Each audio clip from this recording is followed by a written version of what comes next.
They sent the video at 02:13 a.m. No message, just a link. I watched it once, only once, and that was enough to etch the sound of my brother's voice into the deepest part of me. He was tied to a chair under a bridge somewhere near Juarez. The camera trembled with laughter in the background. The kind of laughter men use to hide their own fear. For 14 hours, he begged. For help, for mercy, for me. When he said my name for the last time, his eyes weren't looking at them. He was looking at the camera, at me. The feed ended abruptly. Then a still frame appeared. A message carved into his skin before they ended him: "Stay out of Mexico." I didn't move for a long time. The room was silent, except for my breathing, slow, measured, deliberate. I'd been trained to endure the worst things men could do to other men. But this wasn't war. This was personal. And they didn't know who I was. Master Sergeant Gabriel Rivera. Call sign, Ghost.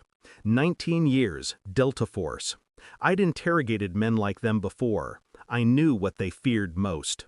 My brother, Luis, wasn't supposed to be there. He'd promised he'd stay out after his first brush with the Sinaloa boys. But he went back, said he could fix things. That was his mistake.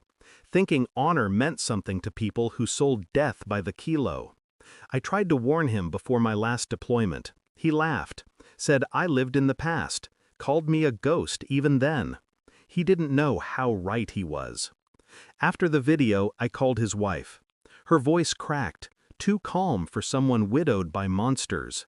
She said the cartel mistook him for someone else. Mistook? I replayed that word in my mind until it felt like a lie dressed in grief. She knew more than she said. I heard it in her pauses. The betrayal didn't just come from Mexico. It was closer, domestic, familiar. For 3 days, I gathered everything: flight manifests, cartel communication leaks, border crossing reports. I didn't storm in. I observed, watched. I always found the truth in silence. Her phone records told a story she'd never say aloud. Daily calls to a number registered in Baja. A number connected to Capitan Mendez, a former federale turned trafficker. Luis had once mentioned Mendez, called him a friend. So I traced the payments, transfers, dates, and there it was. 2 weeks before my brother's death, she'd wired money to Mendez. A small amount, just enough to draw no attention. But I saw the pattern. Regular deposits, consistent, predictable. She hadn't been his victim, she'd been his bridge. When Luis found out, he must have threatened to expose her, and Mendez made an example of him. Not to send me a message, but to silence her secret. The truth arrived in a single document, a financial trail I had my contact in D.C. pull through encrypted channels.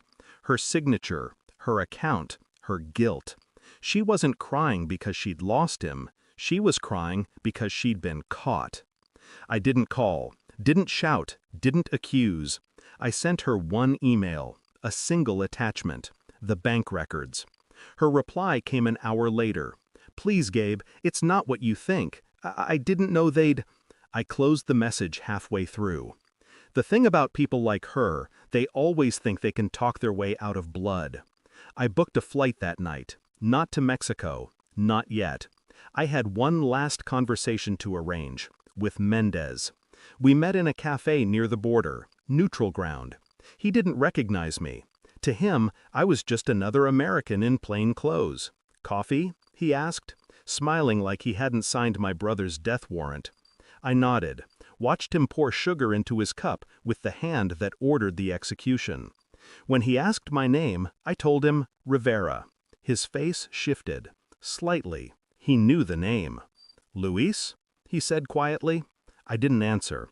I just slid a small USB drive across the table. "Every account you've ever touched," I said. "Every name. Every partner. U.S. intelligence already has it." His hand trembled. "What do you want?" "Nothing," I said. "You've already given me what I needed." I stood, left the cafe, and didn't look back. The border agents found him 2 days later, alive, stripped of every asset, every ally, hunted by his own men. I hadn't touched him, didn't need to, I just exposed him. When I finally listened to the last minute of the video, the part I couldn't bear before, I heard something I'd missed. My brother wasn't begging anymore. He was whispering a single word: forgive. It wasn't for them. It was for me. Forgiveness, though, that's not in my nature. But I did something close. I let them live. Now, when I sleep, I don't see his face anymore. I see theirs. The ones who betrayed him, destroyed each other trying to survive the truth I set loose. Justice wasn't fire, it was gravity. And all I had to do was let go. He suffered for 14 hours, so I made sure the people who caused it would spend the rest of their lives remembering every single second of them. Thanks for watching. Don't forget to like, share, and comment. Subscribe now to Cheating Stories Insight World for more amazing stories.